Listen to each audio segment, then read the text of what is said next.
morning, students. Today I start the last unit of the microeconomics. ठीक है, that is one is the forms of market and the price determination. This is the most important unit of the complete microeconomics and this is the last unit. इस unit के अंदर there are 2 chapters and this unit cover the 10 marks. ये जो unit है हमारी ये कम से कम 10 marks को कवर करती है. तो उसमें से हमारे पास देने का 2 चैप्टर्स हैं. The first chapter is the forms of market and the other chapter is the price determination.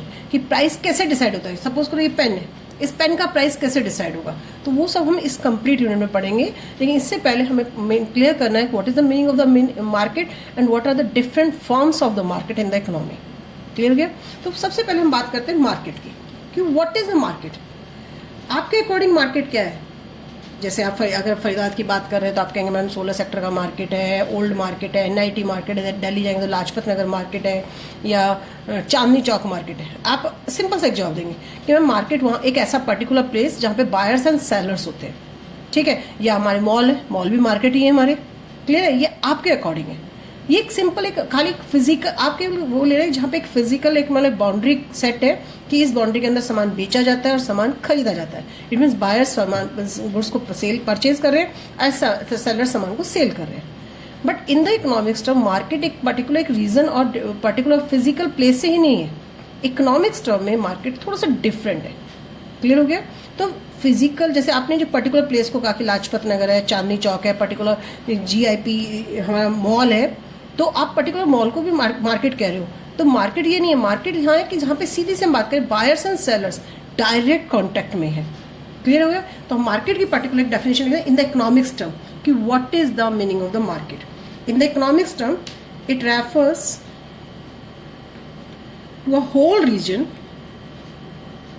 It refers to a whole region where buyers and sellers are in direct contact. अब direct इसका मतलब यहाँ पे ये नहीं कि only face to face contact होना चाहिए, बस the direct contact each other. अब जब हम ऑनलाइन शॉपिंग कर रहे हैं that is also the example of the market. वो भी मार्केट ही है हमारे पास. Are in direct contact each other और जब direct buyers and sellers direct contact में हो रहे हैं एंड अफेक्ट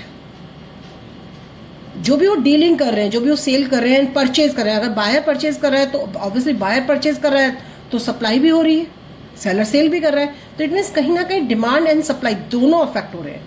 तो जहां पे बायर्स डायरेक्ट कॉन्टैक्ट में and same time and the affect the demand and supply of a commodity in the market. सीधी सी बात है कि अगर बायर्स एंड सेलर्स कांटेक्ट में हैं और सेल एंड परचेज चल रही है तो ऑब्वियसली उसी पर्टिकुलर कमोडिटी की डिमांड एंड सप्लाई भी क्या होगी, अफेक्टेड होगी इन द मार्केट. तो वो जो सिचुएशन है दैट सिचुएशन की इसमें हम कहीं ना कहीं मार्केट में है. मार्केट इन द इकोनॉमिक्स में not only the physical area कि एक पर्टिकुलर एरिया है उसे ही मार्केट बोलेंगे. अब आता है forms of market. Forms of market में हमारे पास सिलेबस में 2 है हमारे पास. The number forms of market there are the 4 types but is coming this year से 2 को हमने डिलीट 2 हमारे CBSE बोर्ड ने डिलीट कर दिए. Only 2 markets are in our syllabus. The number 1 is the perfect competition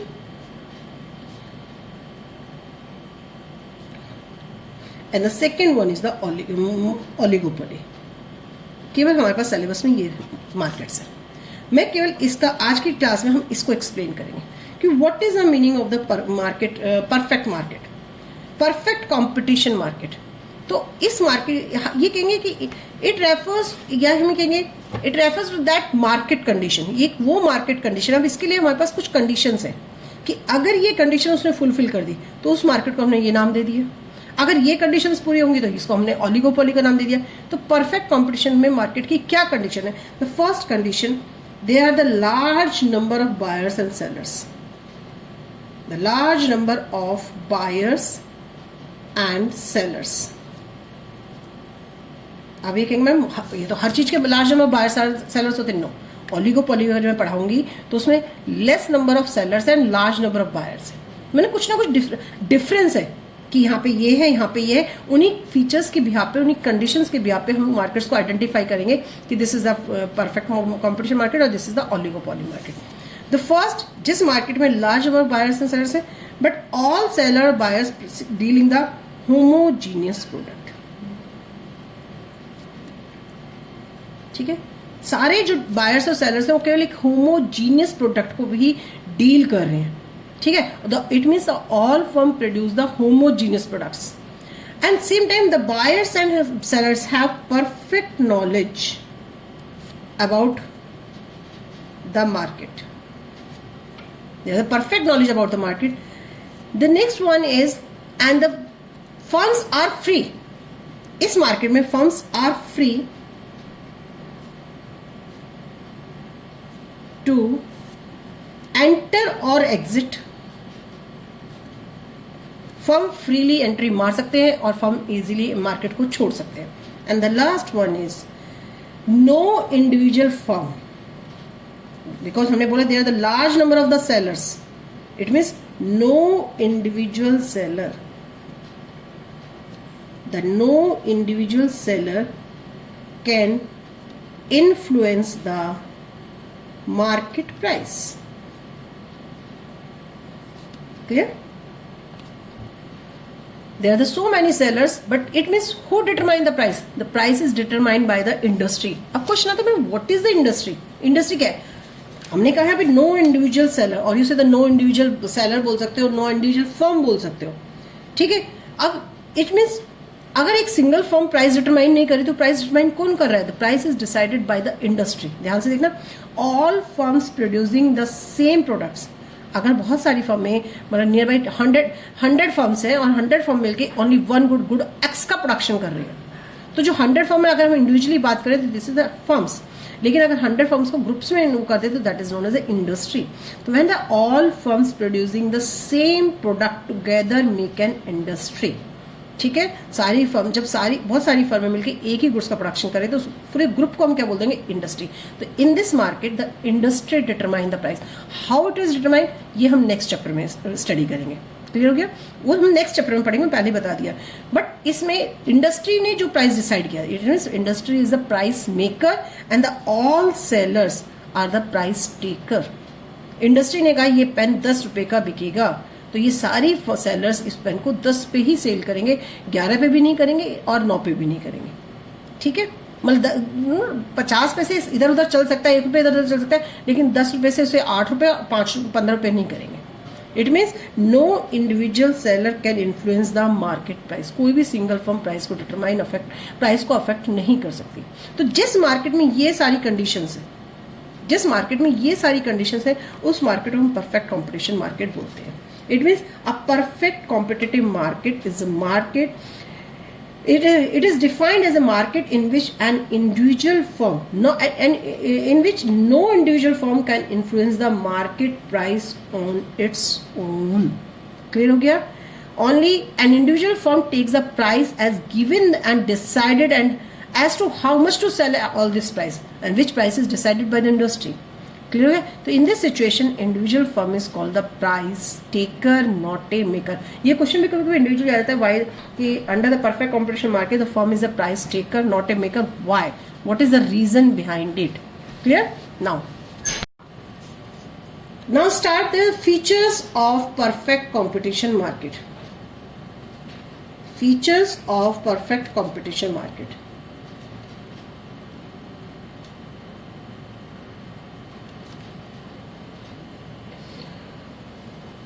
ठीक है, अब जैसे एग्जाम्पल अगर हम बात करें कि एक्चुअली देखा जाए तो थ्योरेटिकल, ये it is only the theoretical concept, it is not the practically concept. कि क्या ऐसा कोई मार्केट होगा जहां पे सारे सेलर्स ओनली एक ही सेम प्रोडक्ट का मार्केट करेंगे? अगर हम एग्जाम्पल बोल सकते हैं तो suppose market for the agriculture goods like wheat and rice. ठीक है, व्हीट का मार्केट है, सारे व्हीट का प्रोडक्ट, जितने भी उस मार्केट में जितने भी सेलर्स बैठे हैं 100-200 सारे व्हीट को सेल कर रहे हैं। ठीक है, या सब राइस को सेल कर रहे हैं।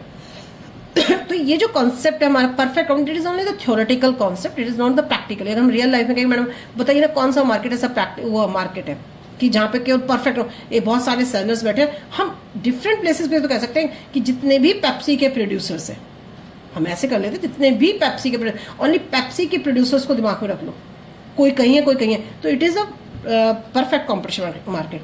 तो वहाँ पे हम बोलते हैं, जैसे वीट और राइस को हम एग्जांपल ले लेते हैं। एक सब्जी मंडी होती है जहाँ पे हम सारी सब्जी, ठीक है वो डिफरेंट सब्जी है, लेकिन एक सब्जी का रेट सुबह डिसाइड हो गया वेजिटेबल्स का, कि सुबह इंडस्ट्री मार्केट में बड़ी मंडी में जाओ, एक बाकायदा रेट डिसाइड हो जाएगा कि पर केजी के हिसाब से जाएगा, तो ये रेट जाना है टमाटो का, पोटैटो का, कॉलीफ्लावर का, जो भी है। और अगर बल्क में कोई खरीद रहा है तो पर ये रेट होगा। तो जो एक वेजिटेबल मार्केट है, जो बड़ी मंडियां, वहाँ सुबह ही रेट डिसाइड हो गया। तो इट मीन्स जितने भी वहाँ वेजिटेबल सेलर्स हैं वो सब उसी प्राइस पे अपना उसको गुड्स को सेल करेंगे, इस वेजिटेबल्स को।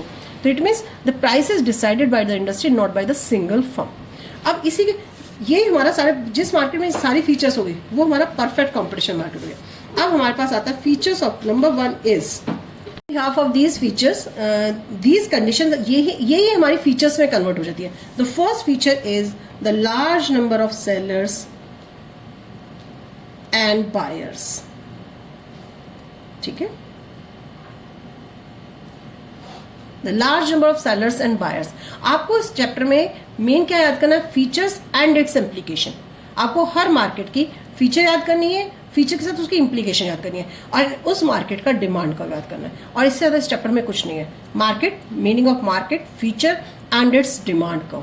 अब सबसे पहले large number of the seller, हम बार बार बोल रहे हैं the number of the seller is so large. इस मार्केट में जो सेलर्स हैं बहुत ज्यादा है। And individual seller is an suppose करो by an individual seller is an insignificant proportion of the total output। ठीक है, अब मार्केट में इतने सारे सेलर्स हैं, तो एक सेलर अगर अपनी सेल को इंक्रीज या डिक्रीज कर देता है तो मार्केट सप्लाई को अफेक्ट नहीं कर सकता। इफ अगर कोई भी सपोज करो एक सिंगल सेलर है, वो अपने आउटपुट प्लान को चेंज करता है सपोज टू बी, तो उससे क्या होता है? मार्केट प्रोडक्ट पे कोई भी असर नहीं आएगा। ठीक है, तो इसमें बोले थे each by an individual seller is an insignificant proportion of the total output industry. Suppose करो as such any change in the output plan of a single producer. It means कोई भी एक सिंगल प्रोड्यूसर या single firm अपने output plan को change कर रही है सपोज करो, तो बट अदर जो प्रोड्यूसर्स है, जो हम एज्यूम कर रहे हैं, जो अदर प्रोड्यूसर्स है वो अपना आउटपुट प्लान, सपोज करो मार्केट इंडस्ट्री में 100 फर्म्स है, 100 फर्म में से एक फर्म ने कहा मैं अपने आउटपुट प्लान को चेंज कर रही हूँ, अपने आउटपुट को तो इंक्रीज करूंगी डिक्रीज करूंगी, लेकिन हम ये साथ में एज्यूम कर रहे हैं no change in output by the other products. It means हमने एज्यूम किया no change in output by other products. तो इट मीन्स एक सिंगल फर्म का फिर टोटल मार्केट सप्लाई पे इंक्रीज डिक्रीज का there is no impact. It means has negligible effect on total output. Clear हो गया? हैज, जब सीधी सी बात है, हमने एज्यूम किया 99 फर्म ने अपनी सप्लाई वही रखी, उसने अपना आउटपुट प्लान चेंज नहीं किया, एक सिंगल फर्म ने किया, तो ऑब्वियसली वो सिंगल फर्म की इंक्रीज डिक्रीज से मार्केट सप्लाई पे कोई भी इफेक्ट नहीं होगा। और जब मार्केट सप्लाई पे कोई इफेक्ट नहीं होगा तो there is no impact on the market price of that good. क्योंकि जो हमारा मार्केट प्राइस होगा चेंज, अगर डिमांड एंड सप्लाई का शिफ्ट होंगे तो ही मार्केट प्राइस चेंज होगा। तो जब हमारी सप्लाई ही अफेक्टेड नहीं है तो मार्केट प्राइस भी चेंज नहीं होगा। तो दिस इज द इम्प्लीकेशन कि एट द लास्ट उस फर्म को उसी प्राइस पे सामान सेल करना पड़ेगा। तो ड्यू टू दिस फीचर कि मार्केट में इतने सारे सेलर्स हैं, तो इंडस्ट्री रीजन ने प्राइस दिया है, उस सिंगल सेलर को उसी प्राइस पे अपना सामान बेचना पड़ेगा। अगर वो किसी रीजन से अपनी सप्लाई को इंक्रीज डिक्रीज करता है, वो प्राइस से पसंद नहीं है, तो मार्केट सप्लाई को अफेक्ट नहीं करेगा। जब मार्केट सप्लाई अफेक्ट नहीं होगी तो प्राइस भी अफेक्ट नहीं होगा, प्राइस अफेक्ट नहीं होगा, तो at the last firm accept only at that price which is decided by the industry. Done. Next same दूसरी फीचर इसी में क्या था? Large number of sellers and buyers. Same buyers का भी यही है कि the number of buyers is so large so an individual buyer purchase an insignificant proportion of the total output. हम मार्केट में जाते हैं, इतने सारे प्रोडक्ट, सपोज करो इतने सारे टोमेटो हैं, हम 1 kg 2 kg टोमेटो ही तो खरीदते हैं, हम ये कहेंगे नहीं बहुत टमाटर महंगा है कि मैं तो नहीं खरीद रही हूँ, तो क्या मेरी परचेजिंग से मार्केट में डिमांड कम हो जाएगी? नहीं, नेसेसरी आइटम बहुत सारे लोग परचेज करेंगे। तो मैं तो अपने टोटल डिमांड में बहुत छोटा सा कंट्रीब्यूशन डाल रही हूँ मार्केट में। हाँ, अगर हम 100 बायर में से 80 बायर एकदम विड्रॉ कर दें, नहीं यार बहुत कॉस्टली, अब हम परचेज नहीं करेंगे, एकदम डिमांड कम होगी तो ही तो प्राइस अफेक्ट होगा। लेकिन एक इंडिविजुअल का टोटल आउटपुट में बहुत ही स्मॉल सा शेयर होता है। तो सेम अगर कोई भी एक सिंगल बायर अपनी डिमांड को इंक्रीज या डिक्रीज करता है, लेकिन एज्यूम कर रहे हैं कि जो अदर बायर्स हैं वो अपनी डिमांड को चेंज नहीं कर रहे हैं, तो same there is no impact on the total market demand, there is no change in the market demand. और जब मार्केट डिमांड चेंज होगी तो same no influence on the market price. तो in this case due to this feature कि large number buyers and sellers के कारण the firm is a price taker, buyer is also the price taker. Buyers और seller, एक single buyer एक single seller market price को affect नहीं कर सकते, ओनली क्योंकि मार्केट में बहुत सारे बायर्स एंड सेलर्स हैं, उनका अपना कॉन्ट्रीब्यूशन बहुत थोड़ा सा है। The second one is, the second feature is homogeneous product. This is the second feature कि all firms produce the homogeneous product. Homogeneous product मतलब it means the product of each firm is identical. हम बोले इसमें the each the product of each firm in a perfectly competitive market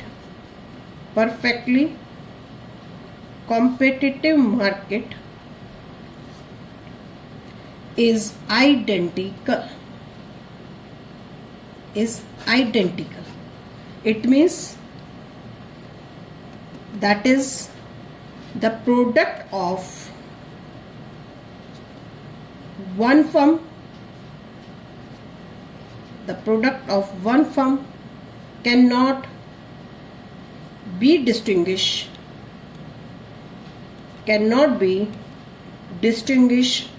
from the product of any other firm. Clear? It means जो 100 के 100 producer है वो एक जैसा ही product बना रहे हैं, किसी का प्रोडक्ट किसी के प्रोडक्ट से कोई डिफरेंस नहीं है। बायर्स के पास कोई चॉइस ही नहीं है कि मैं इससे सामान खरीदूं या इससे सामान खरीदूं, क्योंकि उसे सबके पास सेम प्रोडक्ट मिल रहा है। बायर्स के पास कोई परफेक्ट कंपटीशन मार्केट में, बायर्स के पास किसी भी शॉप पे चला जाए, इस शॉप पे चला जाए, इस शॉप पे चला जाए, same price, same quality, same brand, same taste. तो बायर्स के पास कोई चॉइस नहीं, बायर्स को अपनी मर्जी जहां से जाएगा, जहां उसको ईजी होगा, कन्वीनियंट होगा, जो उसकी अप्रोच में होगा, जाएगा और सामान परचेज करेगा। तो this is the second feature of the homogeneous product. Clear हो गया कि इस मार्केट में all producer deal the same products, so it means all buyers are willing to pay the same price for the product of all producers of a good. सीधी सी बात है, यहाँ पे बायर्स सबके लिए, सभी किसी भी प्रोड्यूसर पे चले जाए वो सेम प्राइस ही पे करेंगे। So no producer is in position to charge the different price of the product is in the producers. It means बस सीधी सी बात है, अगर all producer produce the same products in the shape, size, colour, brand, taste, consumers के पास कोई choice नहीं है, चाहे मैं फर्म एक्स से खरीदूँ, चाहे फर्म वाई से खरीदूँ, चाहे फर्म जेड से खरीदूँ, प्राइस भी इंडस्ट्री ने डिसाइड किया। तो जब कोई प्रोडक्ट में डिफरेंस ही नहीं है तो फर्म्स के पास भी कोई चॉइस नहीं है कंज्यूमर से ज़्यादा प्राइस चार्ज करने का। और कोई भी कंज्यूमर सेम प्रोडक्ट के लिए ज़्यादा प्राइस क्यों पे करेगा? तो due to this also feature, मैंने भी क्वेश्चन कहा ना, इस मार्केट का एक अलग से भी डिफरेंट क्वेश्चन आ जाता है, why the firm is a price taker under the perfect competition. तो these are the two main reasons, the large number of buyers and sellers and the homogeneous product. कि सिंगल बायर, कोई भी जब homogeneous product मिल रहा है तो कोई भी सिंगल बायर किसी भी प्रोडक्ट के लिए ज़्यादा पे क्यों करेगा? जब उसे फर्म एक्स के, अगर firm same product firm x 10 पे बेच रही है, फर्म वाई 9 पे बेच रही है, तो वो 9 पे जाएगा, 10 पे क्यों जाएगा? तो 10 वाला अपना लॉस ही कर रहा है ना, he lose the consumer, he customer. तो बेटर है कि वो भी कहेगा मैं 9 पे ही बेच लेता हूँ, ऐसे मैं 1 रुपया ज़्यादा लेने की ट्राई करूंगा तो मेरे तो कस्टमर्स चले जाएंगे। तो इसलिए कोई भी फर्म चाह के भी ज़्यादा प्राइस चार्ज नहीं कर सकती। और अगर वो कम चार्ज करती है कि मैं मार्केट कंज्यूमर्स को अट्रैक्ट कर लूँगी, तो कितने कंज्यूमर्स को, 1-2 थोड़ा सा अपनी नियर बाई एरिया को, तो अननेसेसरी अपना ही लॉस करेगी। तो एट द लास्ट फर्म को उसी प्राइस पे सेम उनको सेल करना पड़ता है। तो due to these two features, large number of buyers and sellers and homogeneous product, ये दो मेन रीजन है कि इनकी इम्प्लीकेशन ये है कि the firm is a price taker. Now third one, the perfect knowledge.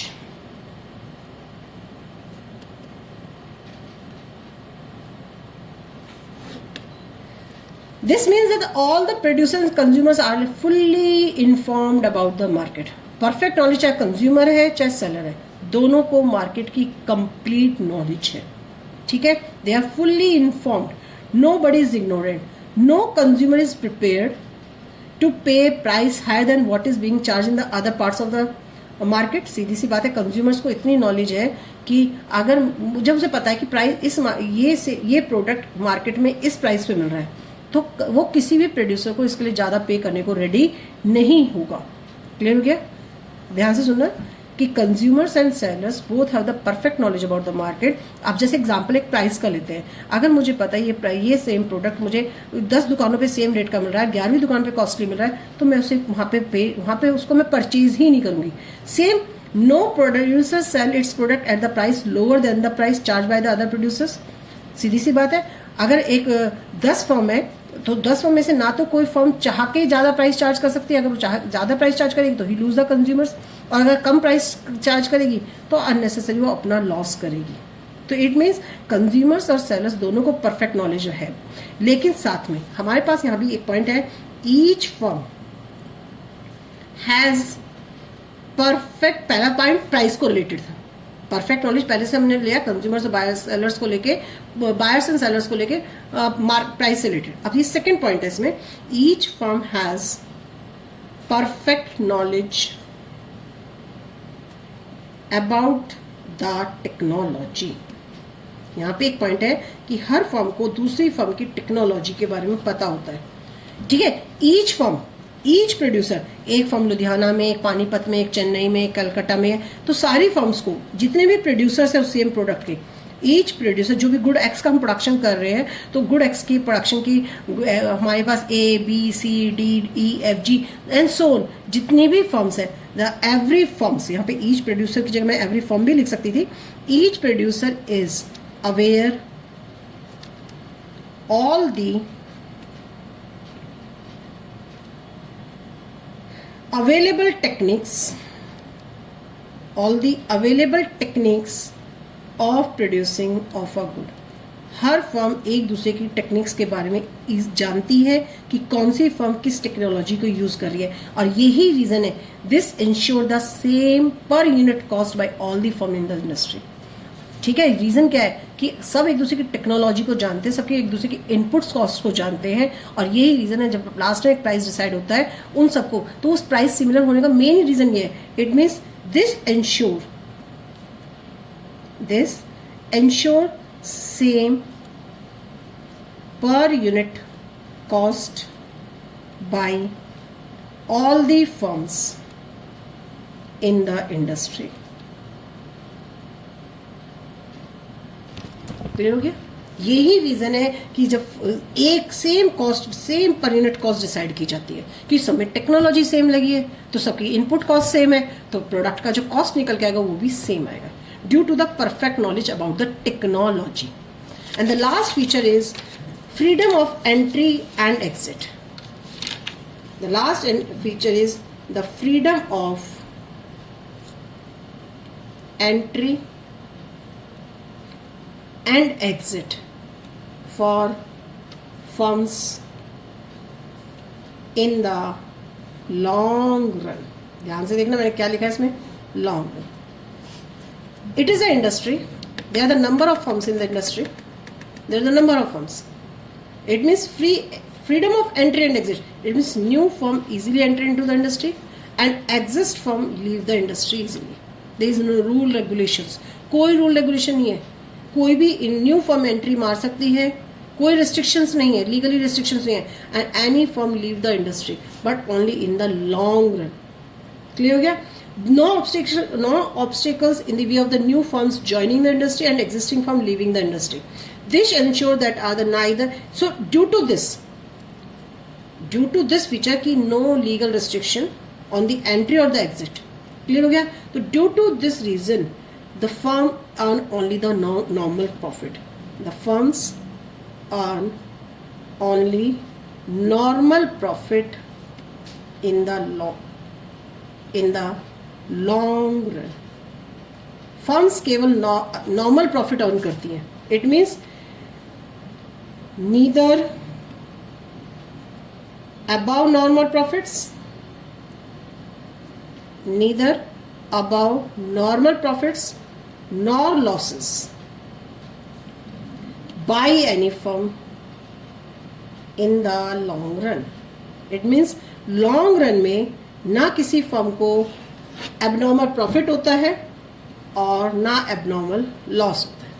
In the long run, firms earn only the normal profit. ना उनको एबनॉर्मल नॉर्मल प्रॉफिट होता है ना एबनॉर्मल लॉस होता है. शॉर्ट रन में प्रॉफिट और लॉसेस पॉसिबल है. यहाँ पे बात हम केवल लॉन्ग रन की कर रहे हैं.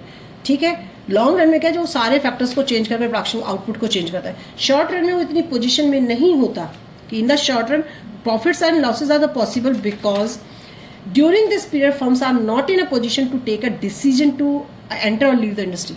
शॉर्ट रन में वो इतना डिसीजन मेकर नहीं हो पाता, इतना नहीं सोच पाता कि मैं इंडस्ट्री में छोड़ूं या नहीं, कोई नई फर्म इंडस्ट्री में एंट्री करे. क्लियर हो गया. अब पॉइंट आता है कि मैम ये लॉन्ग रन में नॉर्मल प्रॉफिट कैसे होता है. क्वेश्चन ये आता है कि मैम लॉन्ग रन का प्रॉफिट का पॉइंट समझ में नहीं आया. शॉर्ट रन में तो बता दिया आपने कि फर्म्स डिसीजन नहीं ले पाती है कि न्यू फर्म्स एंट्री होने से पहले डरती हैं और एग्जिस्ट फर्म इंडस्ट्री को छोड़ने से डरती हैं, तो वहाँ पे प्रॉफिट और लॉसेस चलता रहता है. अब आता है कि किस टाइप से.